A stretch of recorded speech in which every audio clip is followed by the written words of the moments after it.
good evening, everyone. Welcome to the Focus TV. This is season 5, episode 26. Joined as always by Octavia Wyatt. We got Cardo Dudley Jr., Wilson Tarpe Jr. We're happy to be back for this week. Last time we talked to you, round 1 was wrapping up in the NBA playoffs. Round 2 has now begun. So let me go ahead and let you guys know where we're at, and then we're gonna find out what Octavia and Cardo have to say or share their thoughts on round 1. We got Phoenix, who's up 1-0 on Dallas. Miami's up 1-0 on Philadelphia. Milwaukee's up 1-0 on Boston. However, Boston currently in the midst of one heck of a response in the first half of Game 2. Then later tonight, we got Golden State in Game 2 against Memphis, which is, Golden State took the first game just like Milwaukee did as one of the road teams. So I'll tell you, we'll start with you. Just your thoughts on round 2. And teams can come out swinging. We've got nothing but good games thus far. Yeah, so far, it's kind of what I expected. Philadelphia and Miami, it sucks that Joel's out for them, and I don't see them getting past them without Joel. Game 1, I think I stopped watching halfway through the third quarter because I was like, yeah, okay. Because, they did well in the beginning of the game, but they just don't have enough. Tyrese Maxey is definitely coming to his own and doing a lot more, but James Harden doesn't look like, James Harden of the Houston days. And it doesn't look like he's going to be able to carry them without Embiid. And I just don't think that he has enough help outside of Embiid in order for them to do anything. And especially because of how well defensively Miami plays. They did that even without Kyle Lowry. And even I think Duncan Robinson didn't play. Tyler Hero had a great game as well. I just think they'll just be too much for them in the long run. Golden State and Memphis, I think it'll be closer than I originally thought. To be honest, Memphis could have won that game. Granted, City, it got down to the end. It's uncharacteristic seeing Clay miss 2 clutch free throws like that at the end of the game. That could have sealed it. He almost lost it, with Ja taking a layup to the left-hand side, which he makes a lot of the time, or at least get a foul. So, and even with that, Desmond Bane and Dylan Brooks didn't play as well as they usually play. So I'm expecting for them to come back harder this next game to see how that works out for them. But, I just think that Golden State's maturity, and their vets being there before, I think that they should, win this series. But I think Memphis will keep it interesting.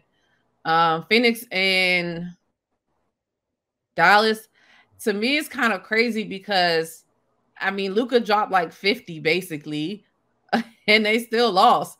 DeAndre Ayton did anything he wanted last night, and that's the type of game you want to see him play. He didn't do too much. He stayed, back to the basket. His post moves are great. He does everything. And the point guard is the point guard. Coming off the closeout game against New Orleans, 13-13, or was it 14-14, 33 points, like a perfect game. This is crazy. And then the others kind of stepped up for them in the last game. If you want to say Mikal Bridges and Cameron Payne and Cam Johnson, Jay Crowder finally hit a 3. I think he was like 3 of 26 in the first round, which was horrible. So I just think, again, Phoenix they're primed and ready, and they know where they're trying to get back to.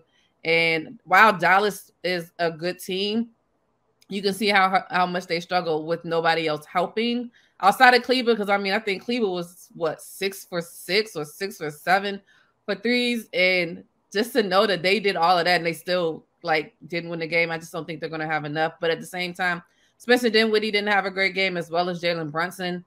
So I expect for them to have better games in the next game. But I still think Phoenix will pull it out. And last but not least, this Boston and Milwaukee series. The first game, Milwaukee just crushed them. And at the same time, without Jaylen Brown had a horrible game. I think he scored 12 points in the game. They said he was coming off of a hamstring issue, and it was still kind of tight.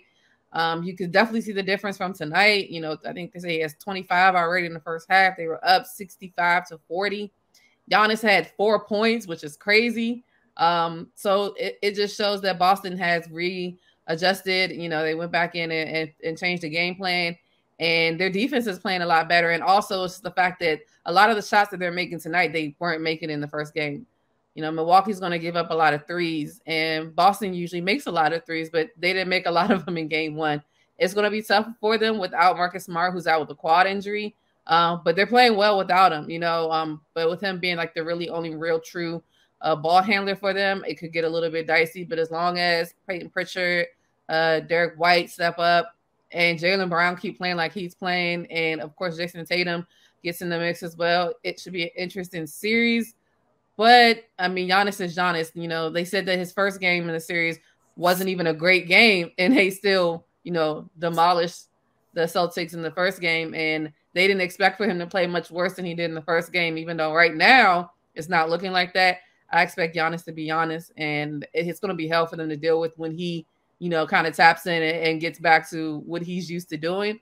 So it's going to be a tough series. You know, ultimately, I do think Milwaukee will pull it out. If Boston wants to pull it out, they're going to have to play like top tier defense for the entire series, and they're going to have to be scoring every single night. Cardell, your thoughts on round two thus far? Yeah, I'm gonna start with the Phoenix and Dallas series. Dallas has to figure out something to do with Ayton. I feel like he was the X factor in game one. I feel like he's kind of a difference maker, especially with Chris Paul and Booker being back. It's hard to really key in on him, focus in on him, because you always got to be wary of you know, the way Booker can go off and Chris Paul, but Chris Paul gonna get him touches. He gonna get him easy points. And they don't really have the bigs to deal with them. This ain't Utah where the bigs are like a non-factor with Gobert and Whiteside. You don't really have to worry about them offensively. You got to worry about Ayton, man. In the way he can run the floor, score on the block, lob plays, step out, hit the 10-foot jumper.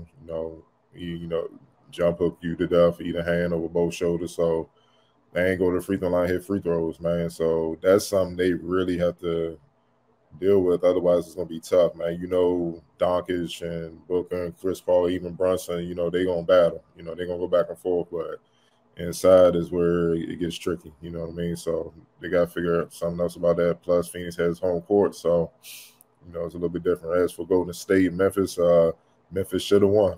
You know, just straight up, they should have won. Draymond get ejected, Clay off. You know, but they, you know, Jaren Jackson, you know, that's what was kind of worrisome. He woke up big time. He had his way with everybody, and that's the thing where they miss not having Wiseman. That's the thing. That's why it's hard to just say, all right, they coming out the West, because you're gonna have to go through a big sooner or later, and that can take you out, and it's gonna be tough. You know, but they rallied together without Draymond, got it done. You know, Clay hit the big three, but I got, you know, Poole, you know, he's doing something a lot of people are not noticing, man. He's taking the heat off of Clay. And when I'm not talking about heat from criticism, I'm talking about the heat as far as opposing team's defense, man. You know, that's why they had to get Kevin years ago, because before Kevin, if Clay and Steph were off, they had no chance. No one else could really pick up the slack. But they have a guy like Poole, and, you know, I got to give my guy Andrew Wiggins a lot of credit, man. Like, people not really paying attention to what he's doing. Like, and I see what Kerr has done with him. He's playing an Andre Iguodala role, but he's a better scorer. You know, in the first game, he was guarding everybody from Ja to Bane to Jaren Jackson. Even though Jaren Jackson is much bigger, 6'11", 7 feet, probably got him about 40 to 50 pounds or whatever, but he's still down there fighting, battling. And he was tied for a team lead with 8 rebounds. Like, he's led the team in their 6 playoff games. He led the team in rebounds 5 of those games. You see what I'm saying? Like, that helps you win. Those extra possessions. His defense has been pivotal. Plus, he's scoring. He's still giving you about between 17 to 20 a game, man. So they got an offensive firepower between Poole and Wiggins that they necessarily didn't have, and they're younger. You know what I mean? And they're eager to prove. So that takes the pressure off, you know, Steph and Clay. You know, Steph had it going. You know, Clay don't really have to force it. So that's just something to look forward to. But I feel like Memphis, it's tough to say because they got the talent to push the Warriors, but they don't have the know-how yet. You know, you saw that in the Minnesota series. You can't go up 26 and then allow them to come back with a 26 over run. It's too up and down. And that's why I know the Warriors were encouraged, you know, being on the road, being wounded, Draymond out and stuff like that. you notice they were up 6, and then they came right out with that third quarter run and made it a game. And then you just saw it. You saw it in Memphis' face. The whole team, they were worried because they've seen the story before. But this ain't Minnesota. You know what I'm saying? Who you dealing with? So that's something they got to do. And just like that, home court advantage is taken. The Warriors got it. And then you got to understand, this team ain't played against this type of team on the road before. So it's going to be interesting with the adjustments and stuff. I know Draymond going to be eager to make up for the first game. And who knows? You know, like Jaren Jackson went off. If Jaren Jackson didn't go off, then the Dubs went by like 15. So, and I know Draymond going to be eager to, like, I'm going to shut that down just to make up for it. He's going to be eager. So it's going to be fun, man. We're going to see what it is. Miami, Philly, look, man. No Embiid. They have no chance. I see people criticizing Doc. DeAndre Jordan ain't got much left in the tank and stuff like that. Look, I mean, he the only one with experience enough to deal with Bam. You saw what happened when Paul Reed got in there. 5 fouls right away. They went right at him. I know the scouting report, Jimmy does it to everybody. When he gets in the paint and the big rotates over, he pump fakes and then he goes up. I know it got to be on the scouting report. And what he do? Jump. 5 fouls. Charles Bassey was just in the G League. He a rookie. He ain't ready for Bam. He ain't ready for this, dog. Whatever options do Doc have? The experts on talk shows saying go small. Fine. You going to put Tobias Harris on him, Danny Green on Bam? I'm just saying, dog. So what options do you have, dog? It sucks. It happens, dog. Like, injuries suck. It is what it is. So Doc got you as a doctor work miracles, dog. And right now at the center position, right now it's just not possible. So you got to do it by committee. So they suggested going small. That's my point. Against Bam and PJ and look, I mean, unless they can sign another big off the street, hey, Gobert, rumors like he ready to be out. So they can get him real quick, cool. But it ain't gonna help. But the real look, man, they can focus on that all they want. The bottom line is James Harden done. You know, like he done, dog. Like the juice gone, dog. He can't get by nobody. He never could defend nobody. So that ain't, you know, it is what it is with that. And you know, he can't draw the fouls because the rules changed. They're not biting on that stuff no more, man. You know what I mean? So they need Embiid. And I applaud Tobias Harris for stepping up. He had a monster game, 27 and whatnot.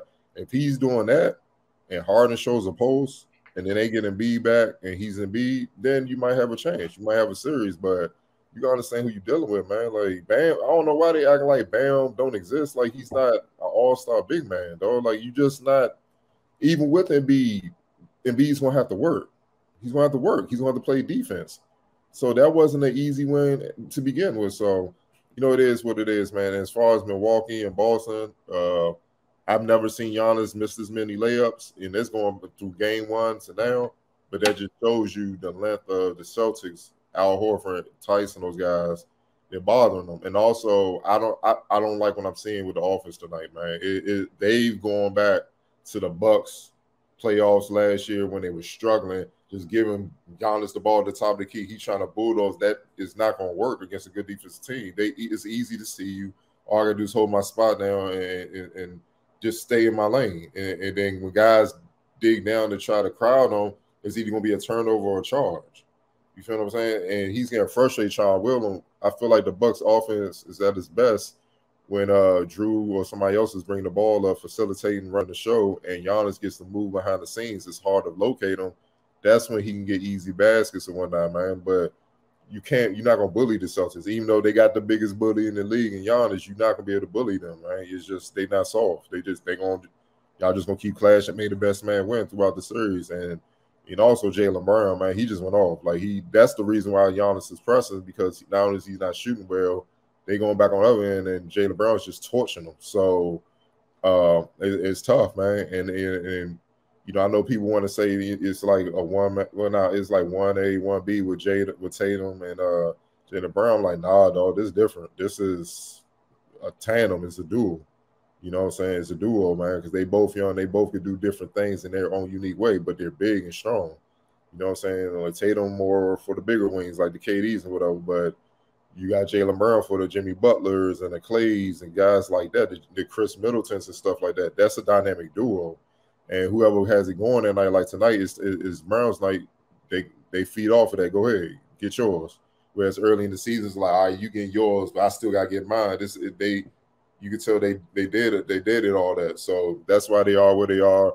And Grant Williams, man, he gotta make one of all NBA teams. Like he got to though. What he did with KD, and hell, even Kyrie in the first round, and then in this series, the way Giannis, like he's the only wing I think can physically take the contact from Giannis and still stand his ground and make Giannis have to like, yo, you better get some moves in here because that just running over me ain't gonna work.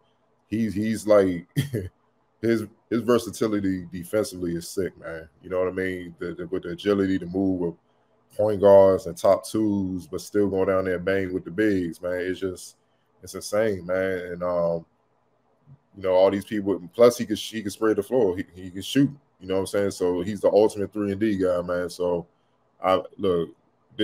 but Milwaukee got what they needed. They got the split. You know what I'm saying? I don't see them coming back from 24 down. If they do, then it's an epic collapse, and we all know Celtics. It's a wrap, though. You can't overcome that. But no, I just think they jumped on them in the first half, and there's no coming back from that, man. And go back home to Milwaukee and see if they can hold down home court and give Middleton time to heal and get back right, man, because they're going to need them as they advance, man. And this is just tough. And this, like I said, Jalen Murray got 25 on 9 to 12, dog. Like, he ain't even feeling these dudes, dog. It's just like, yo, it's like shooting over cones and stuff. It's just really, he's just in the zone, man. Then their defense is not letting the Bucks get anything.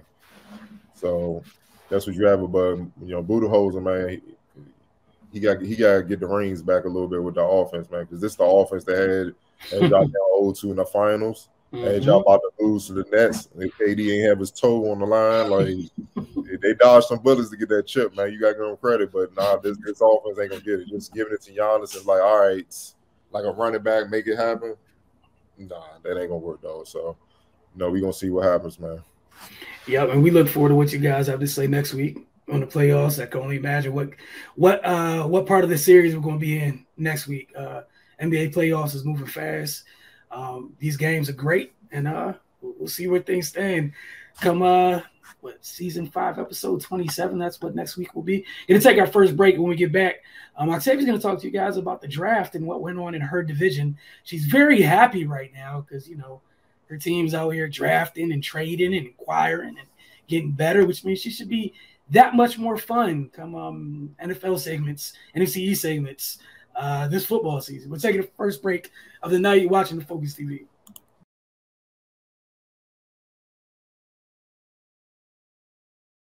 Welcome back to the Focus TV. As promised, Octavia, first NFC East segment of the offseason technically. Draft was last week. What do you think of your division's draft? Wow. So NFC East draft. The draft was amazing. I just actually really missed watching like really something like football definitely related. I keep saying I'm gonna try to watch this USAFL thing. I still haven't gotten to it, so we'll see how that goes. So I'm gonna give us a quick rundown of each team's selections. So I'll start with the home team, Commanders. I have to get used to saying that. It's so weird. So in round 1, they at 16 pick, they picked wide receiver from Penn State, Jahan Dotson. Round 2, defensive tackle from Alabama, Fedarian Mathis. Round 3, Brian Robinson, running back, Alabama.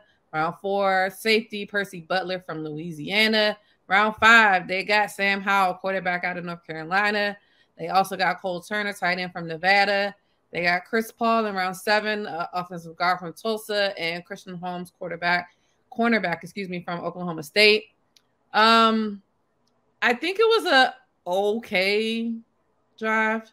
I definitely thought that they would go after a bigger wide receiver than Jahan Dotson. Not taking anything from him. He's fast as hell, and he's going to be a good pro. But they already got Scary Terry on the other side, so I thought they would be looking for a little bit more size. Honestly, the rest of it was just kind of, the Howell pick I can understand because, I'm sure all of us sitting here don't believe in Carson Wentz as a long-term solution unless he shows us something from 2016 in 2022. So, I mean, to see how Sam Howell will work out and how he'll develop technically under Carson and the quarterback coach and Ron Rivera. I mean, outside of that, I feel like they just, focus on some positions that they definitely need to shore up. I've personally never really been sold on their running back core ever since Darius Geis disappeared. And then they converted Antonio Gibson into a running back out of college. So the running back pick is intriguing.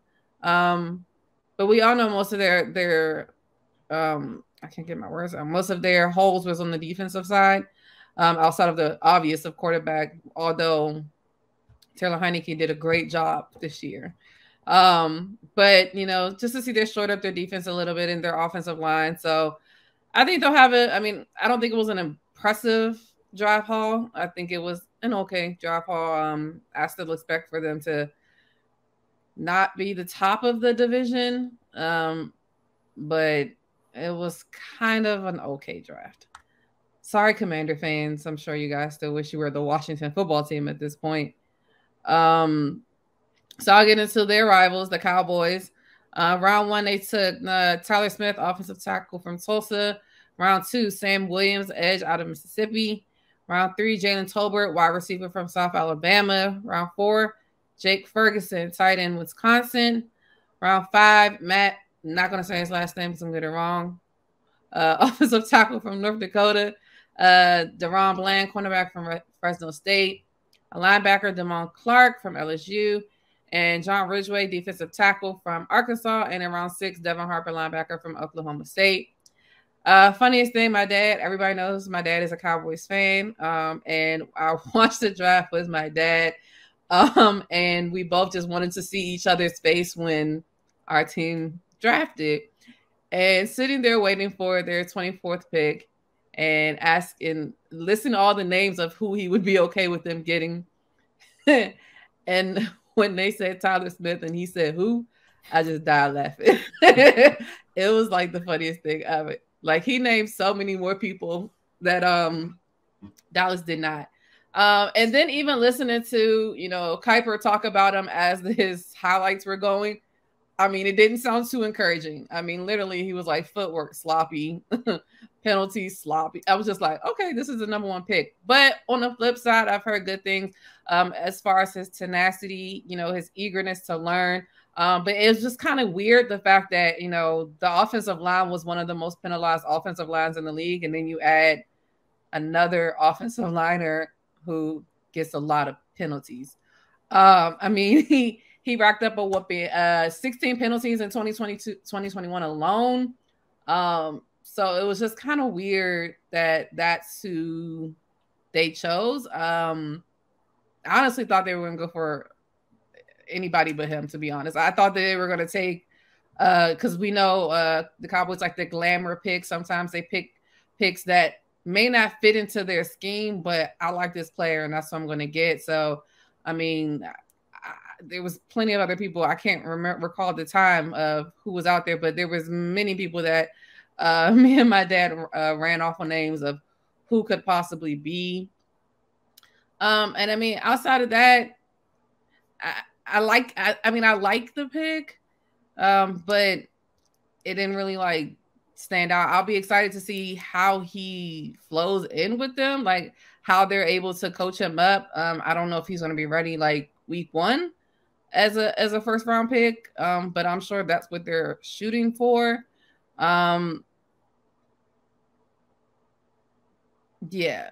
I mean, outside of that, they did get a good route runner in the South Alabama wide receiver, Jalen Tolbert, with losing Amari Cooper, losing somebody else, I can't remember. But so, I mean, I think they did a decent job as well. If you look around the league and in a lot of the draft grades, they did fairly bad compared to a lot of other teams. Most of them are looking at C's and low B's as far as the draft grade. But I mean, I don't think that they were really looking forward to the draft being where they got their capital. I think that they were still really looking at free agency.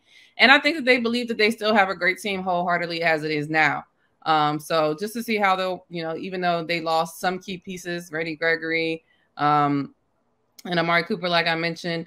I think that they really still think that they're in a good place. So I don't think that they needed players to come in, help out like right from the beginning of the season. So I think that they had an okay draft as well. Now, the one that surprised me the most, these Giants. The Giants had a really good draft, in my opinion. Why can't I find them? There they are. As soon as they picked this person, I knew Keith was like having like lost his mind. Like I know it. Because I remember many of the shows where he was like, if Kayvon Thibodeau falls to us, like I just hope he does. Like I hope they don't see what I see. So congrats to Giants fans for getting Kayvon Thibodeau. They also got Evan Neal, offensive tackle from Alabama. Round 2, Wan'Dale Robinson, wide receiver out of Kentucky. Round 3, Joshua Azuda, offensive guard from North Carolina. And Cordell Flott, cornerback from LSU. Round 4, Daniel Bellinger, tight end from San Diego State. And Dane Belton, safety from Iowa. Round 5, Micah McFadden, linebacker from Indiana. DJ Davison, defensive tackle from Arizona State. Marcus McKeithen, offensive guard from North Carolina, and Darian Beavers, linebacker from Cincinnati. To get Kayvon Thibodeau and Evan Neal is just special for them. We know that, offensive line is something that they decide that they need to fix every year because they do need to fix it every year. And it's definitely always a draft need for them every year, it seems. But I think them picking up Evan Neal is definitely going to help them shore out that line, hopefully. So that way Saquon can maybe return to the Saquon that we've seen in the last couple of years. Daniel Jones has some time to try to save his job as they did not pick up his 5th-year option. And he will be a free agent next year if they do not, or if nobody re-signs him. So granted, those two are great picks. The rest of them were kind of okay. The Wan'Dale Robinson, I feel like they kind of picked up a similar player last year in Kadarius Toney, and Kadarius Toney just really didn't get a chance to play so much on a consistent basis with his injuries and honestly how bad they were doing. So it was kind of like okay. But it seems like their GM just believes that, we know what we need and this is what we need and this is what we wanted and this is who we decided to go with. But again, you can see in pretty much almost every round that they picked up an offensive guard. So definitely offensive line is what they really need to focus on. I like the tight end pickup because they are going to shore up some tight ends as well with Evan Ingram leaving. And I believe Kyle Rudolph got cut as well. So they got some more space in that tight end room.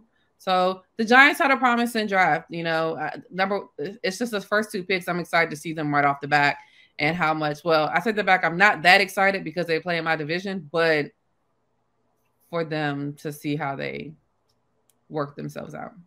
Last but not least, my Philadelphia Eagles. And round 1 took Jordan Davis, defensive tackle from Georgia. Round 2, Cam Jurgens, center from Nebraska. Round 3, Nakobe Dean, linebacker from Georgia. And round 6, Kyron Johnson, linebacker from Kansas. And Grant Calcaterra, tight end from SMU. I wholeheartedly believe when we traded up to the 13th pick that they were going to take Jamison Williams. I wholeheartedly believe that. But Detroit took them right before. And not to say that Jordan Davis was a second pick. I just think that they realized, well, then let's get Jordan here because in pretty much a lot of the mock drafts that came out, Jordan Davis was mocked to go to the Ravens, who would have been picking after him. So all in all, I love the pick, to be completely honest, especially with Fletcher Cox being on a 1-year deal this year. It's a great opportunity for him to learn from Fletcher. And I mean, I know we hate to talk about combines, but I ain't never seen a dude that big run that fast. I'm just saying. So it's nice to see that they're shoring up the defense a little bit because, I mean, granted, I think we were like bottom 2 of sacks last year, and that just can't be it. So I love the pickup. The Cam Jurgens pickup, center from Nebraska. I scratched my head at first until I did some more research where basically he was kind of handpicked by Jason Kelce. We know Jason Kelce is returning again this year, but he said that had him looking at players that he felt like, you know, he thought would be a good fit for us. And he said out of all of the centers that he's seen that was in this draft, this is the player that he feels is the most like him and the most that can do the position, play the position the way he does. So, I mean, that's a great vote of confidence coming from, you know, an all-pro center who's going to retire soon, for him to also learn from a great as well. The Nakobe Dean pick, I honestly just think it was a selfish pick. I just think they were like, there's no way this guy is just going to keep falling and nobody's going to pick him. We'll take him. Honestly, I don't think we had a huge linebacker need, but I think they were just like, we got to take him. And I'm not mad at it. I'm actually excited to see how it works out. We know there's some underlying quote unquote medical issue that's going on, but nobody in his camp seems to believe it's an issue. And I mean, apparently Howie Roseman decided to check all the boxes and check all the doctors, and they haven't heard anything that would keep him from playing. And if it was, it wouldn't be for a long period of time. So I'm interested to see how that works out. You know, is only thing I wish we would have got is a cornerback. I'll be honest. I don't know how I feel about that because our secondary has always been trash, and I'm very worried about that unless the Eagles know something that I don't know, which of course is 100% possible. I don't know. But last but not least, even though he didn't get drafted, AJ Brown coming to the Eagles is just amazing. I legitimately passed out in my floor, like, to be completely honest, because I just got tired. We just kept trading picks away, and I was like, what the hell is going on? And then when the news came out, like, I literally probably just like passed out on the floor. Had no idea, didn't see it coming. I knew we needed a number one wide receiver. Not saying Devontae Smith isn't a number one wide receiver, but he's young. He needs to learn from somebody. And to get AJ Brown without giving up any first round picks for next year, we traded our first round pick of this draft. And I think like a 5th round pick or something like that. To get AJ Brown was just, I mean, I couldn't imagine it. So it's also just letting me know that Jalen Hurts is on the clock. Like, this is it. This is your year. You got weapons around you. We're showing up the defense. So now you have to show up, especially being that apparently Jalen Hurts was a part of the whole situation of trying to get AJ Brown to Philadelphia. So now you're out here recruiting. You don't want to recruit him to be somewhere for 4 years and you're not. So it's going to be his opportunity. You know, I mirror it kind of to the Tua Tagovailoa situation as well, where, you know, they gave him a lot of help in Miami and they expect for him to show up. I look at it the same for Jalen this year. So all in all, NFC East, I mean, all of this means nothing once the season starts because we know how everything goes in the NFC East. So we could be talking about all of this for nothing. But all in all, I'm glad the draft happened, and I'm glad it's over. It means we're getting closer and closer to OTAs and rookie mini camps, and the season getting started. Yeah, we got you passing out. Keith almost coming to tears. I'm glad both of you enjoyed your draft so much. I know he was. I knew it. I was like, I know he's losing it. Man, I don't think he knew what to do with himself. He was in disbelief, shock, all of the above. We're going to head over to the 9-4-50 breakdown. Then when we get back, a quick update on the Mystics and DC United, then see what Cardell has for us and rapid fire. This week on 9-4-50 breakdown, Jamal Hayward has for us a breakdown of scoring off 2 shot fakes. Again, it's a breakdown of scoring off 2 shot fakes followed by our second break, and we'll see you guys soon.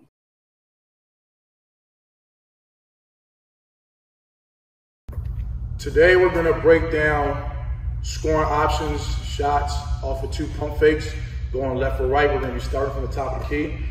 This is very useful for guards, wings, 3s and 4s, even bigs as well, also too.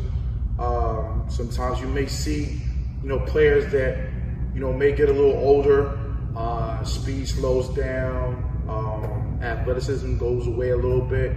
Now you have to really get into your skill bag, footwear bag and stuff like that. Even athletic players use it as well also. DeMar DeRozan is one of those athletic players that still have athleticism, even though he may have slowed down a little bit, but he tends to play slower anyway, but he uses pump fakes a lot. 1, 2, multiple pump fakes. So if you watch this game, you'll definitely see it. Kobe Bryant uses this a lot as well also too. So we're going to break this down going from the top of the key. So I'm at the top of the key right now. I'm going to choose to go left. I can go right as well also. So I'm going to utilize 2 dribbles going to my left instead of 1, but I can utilize it off of 1 as well also too. So I'm going to go 2 dribbles. 1, 2. Now with my footwork, I like to utilize 1-2 stops.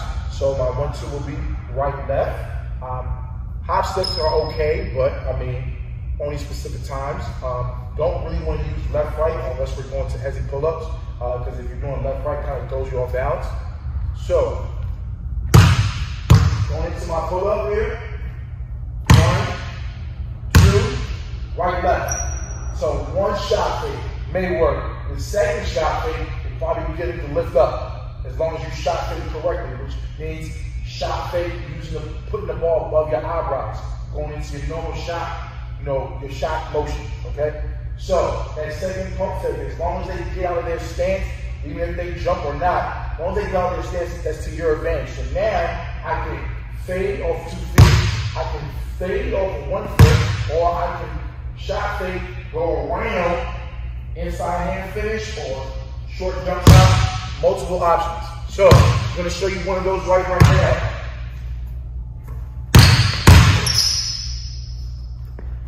That's 1, off 1.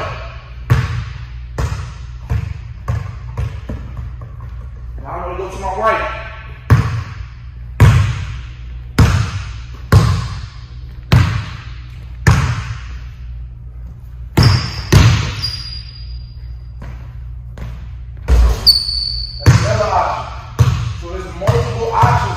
Off of 2 pump fakes. Multiple options here. I use the 1 leg fade. I use the step through right to the middle for a short jump shot off the glass. So multiple options here with utilizing 2 pump fakes.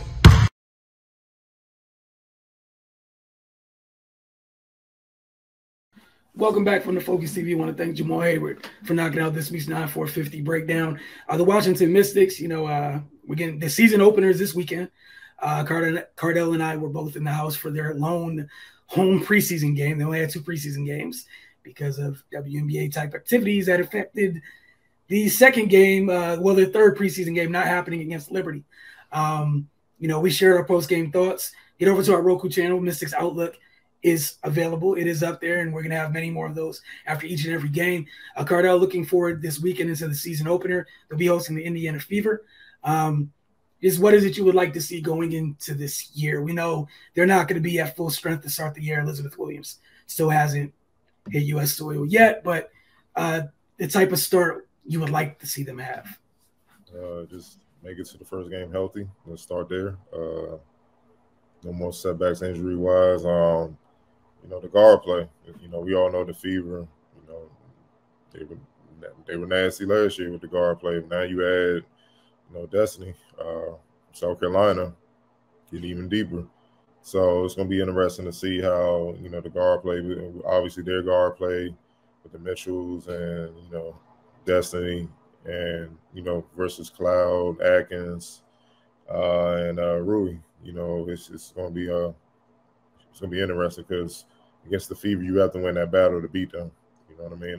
So even though I know the Mystics, to me, they have the advantage inside, obviously with Deladon and, Maisha, all those girls, all those ladies, and, even Shakira, what she brings defensively, rebounding-wise, the way she can run the floor is light years ahead of where her offense is. And she has touch. She has some skill already. It's just that the game is so fast that the game has to slow down for her to maximize her offensive game. But defensively, she's already ready to go. So, if the Mystics handle business on the perimeter, which I have no reason to believe they won't, especially being at home, I think this will be, not a blowout win, but, fairly convincing win. You know what I mean? So that's what I'm looking at.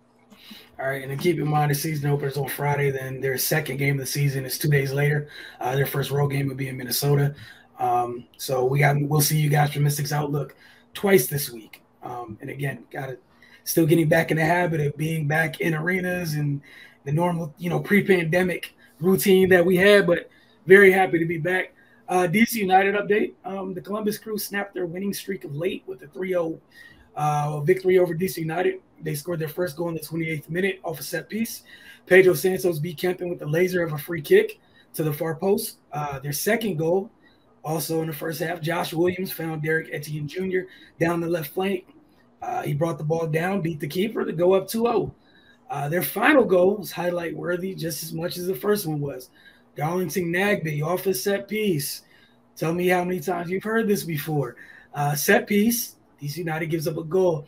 Nagbe it was a tremendous volley in the 75th minute. But the Black and Red's issue with defending set pieces has been a theme all year, and it's cost them. It cost them yet again this week. This is to say that DC United didn't have opportunities, but the familiar theme of not capitalizing on said opportunities did arise again. At this point, they're 1-1 under Coach Chad Ashton. DC United hosts the Houston Dynamo FC this weekend. Through 8 games, the Black and Red have just 9 points. They're 3-5 on the year. While it's still early, they are currently at the bottom of the East, looking up at the entire table. So they need to get their act together. If they wish to, you gotta take it one game at a time, but they need to start getting some results. Otherwise, this year is going to slip away from them faster than they wanted to. Cardell, the floor is yours, sir. Rapid fire. All right. Start on the association side of things. Down in New Orleans,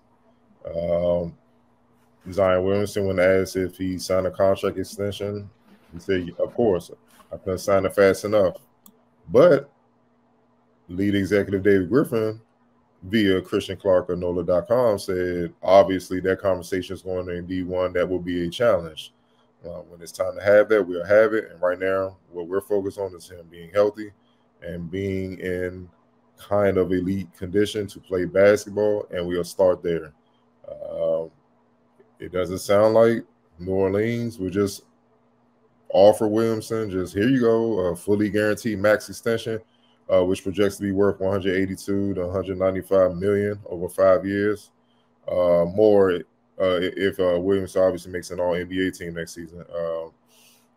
As when he's played, as great as he's been, he's missed 141 games in 3 years, including this entire season. So I'm going to start with you, Ate. If you were the GM, would you offer Zion the max, or would it be many incentives in that offer? I mean, when you say many incentives, I mean like many incentives, to be honest. Because I'm sorry, like as great as a player as he is, and of course they have more insight than we would have seen him hopefully practice when they, are working him out and all of those things. We see these highlights on, on the internet. Like, number one, like I don't really care about that, because every time you come down out the air, like it looks like it hurts. So I understand what they're saying. Like, your health is the number one priority, because if you're not healthy, you're not going to be playing. And why am I paying you not to play? Like, that just makes sense. It's a business. Like, granted, when he's available, and the things that they have put in motion in New Orleans with the trade for CJ McCollum and Larry Nance, and how Brandon Ingram is playing, and how, Jackson Hayes and Valanciunas, and they have great pieces. The little net Alvarado, like they have really good pieces. And one thing is, I would be interested to see how Zion works into that. But then another thing is, like, is it going to throw it off? Because it works so well at the end of the year. So I would just be interested to see how that even works out. But yeah, I'm not giving him a super max contract. Like you just said, he's missed 150 something games. Like, I feel like this is only his third season, second, third. Well, he missed the third, but yeah, it would have been his third year.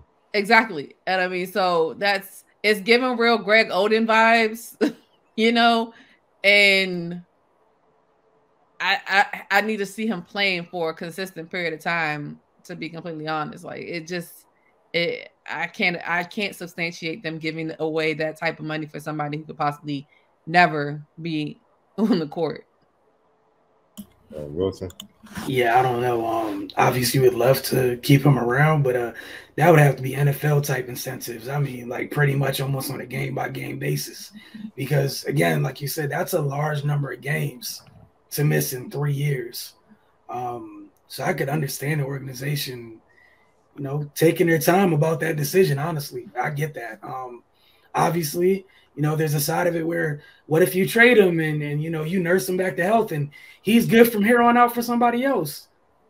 Or what if you give him that money and this remains the same, unfortunately, and it's sunk cost. So I don't know, but I don't blame them for their stance on that. But it'd be hard for me to sign that over, knowing that he just hasn't been on the court enough.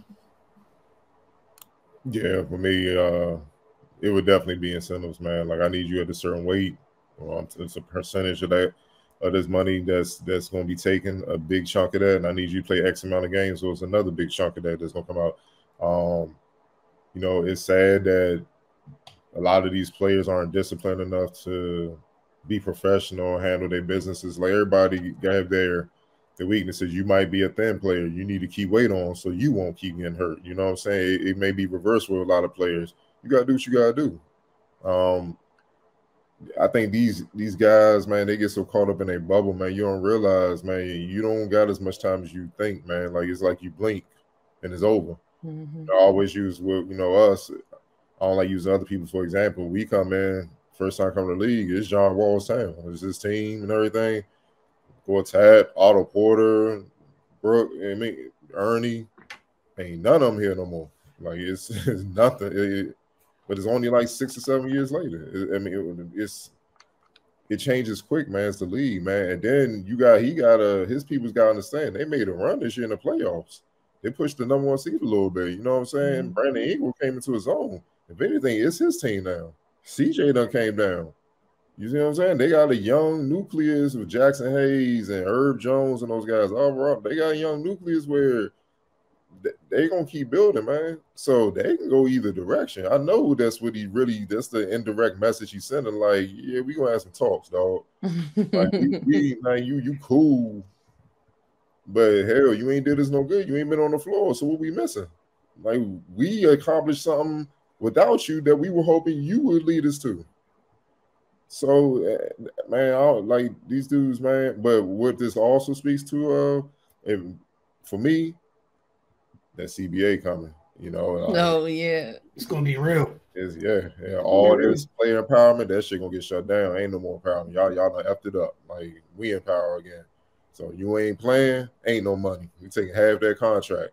So you go in there and they're gonna be on social media complaining, hey, we don't care, dog. Like, you gotta come to work, bro. And honestly, the poster child for more so than Zion is gonna be Ben Simmons. Ben Simmons and Zion gonna be the head of that.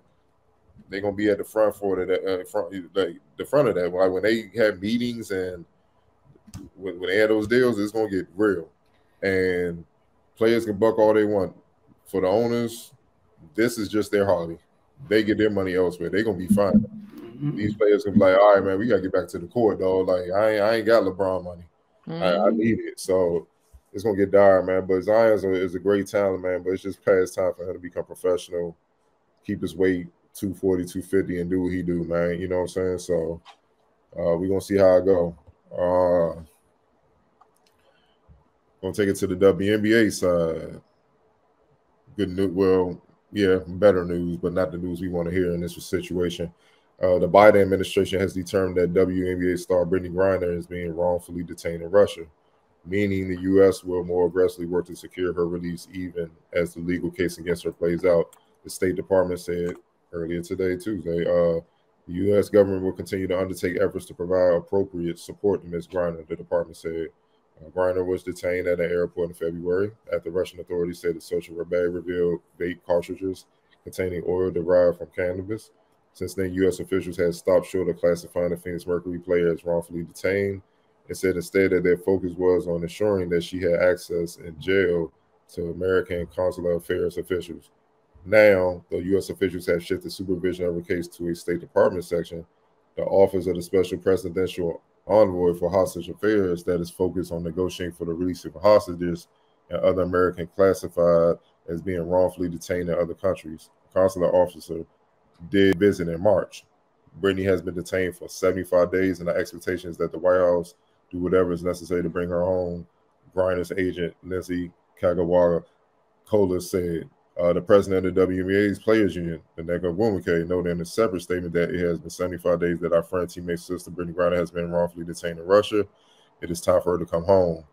Having learned that the U.S. government has now determined that BG is being wrongfully detained, we are hopeful that their efforts will be significant, swift, and successful. It was unclear what prompted the shift in approach to Greiner's case, though President Joe Biden's administration had been under pressure from members of Congress and others to make her release a priority.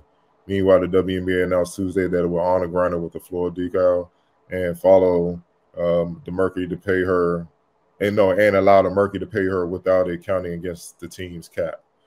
Just what are your thoughts on the whole situation? It seems like it's gaining more steam, but yet she's not home. I'll start with you, Wilson.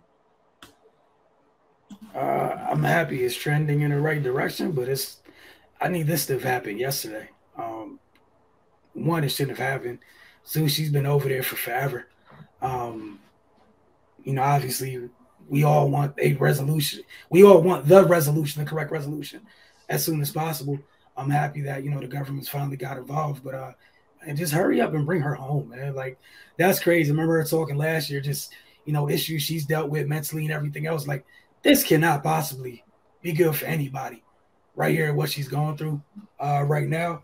And then, with the WNBA, like, yeah, you better pay her. Like, yeah, I don't expect anything out, other than that.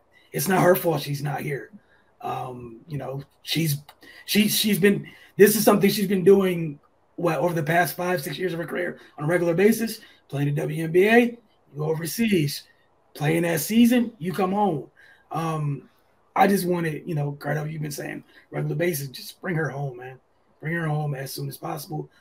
It just can't be done soon enough. But I'm happy, hopefully this is sounding like there's actually some pressure. There's some sense of urgency to get this done. I just needed to happen. Like I needed to go from, there's a sense of urgency to bring her home. Octavia.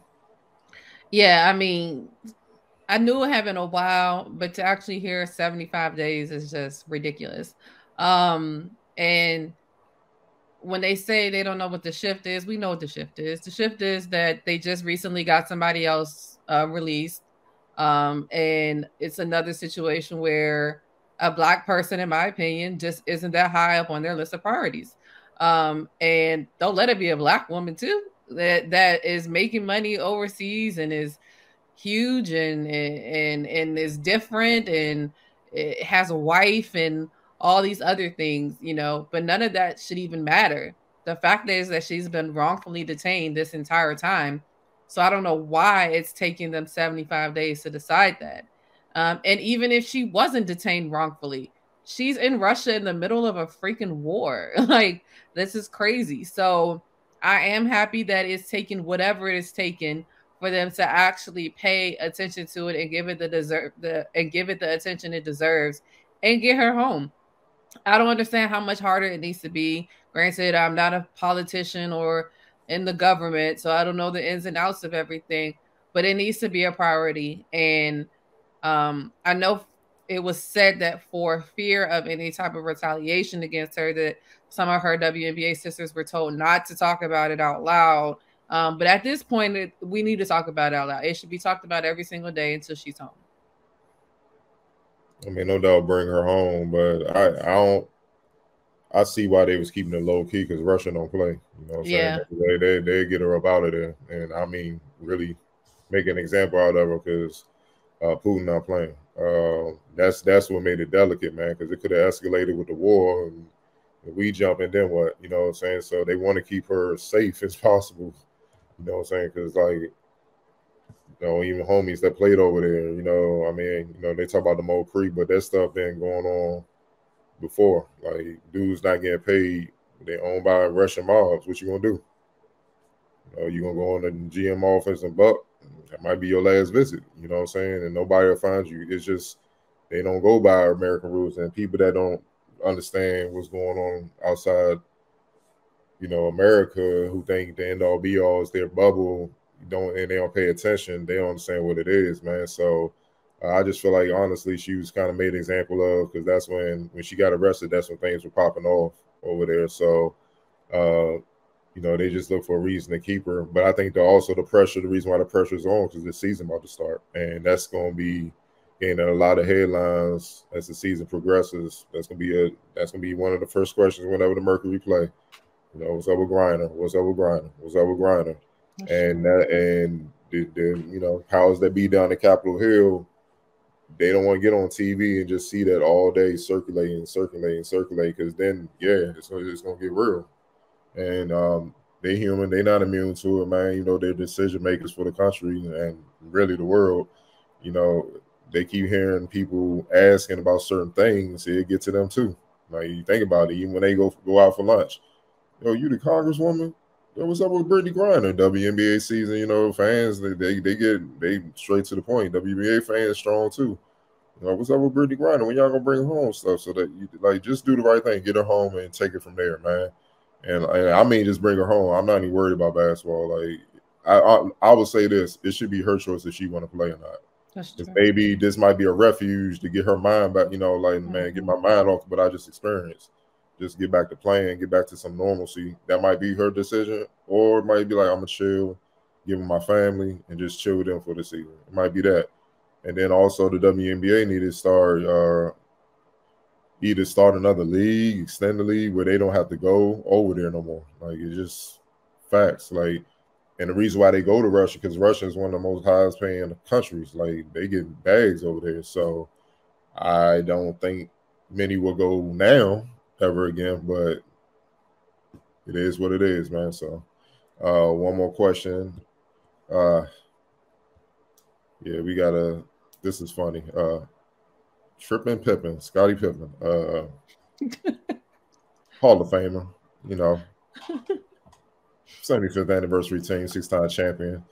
You know, question came about why didn't he ever win Defensive Player of the Year? And he said the media was too focused on Michael Jordan. Actually, he said, I think they were too busy watching Michael. Now, Pippen was a 10-time all-defensive player, so obviously he was getting noticed. But it's wild for him to say that about Jordan. Jordan won his defensive player year in 1988, which was Scottie Pippen's rookie year. He wasn't quite Scottie Pippen yet.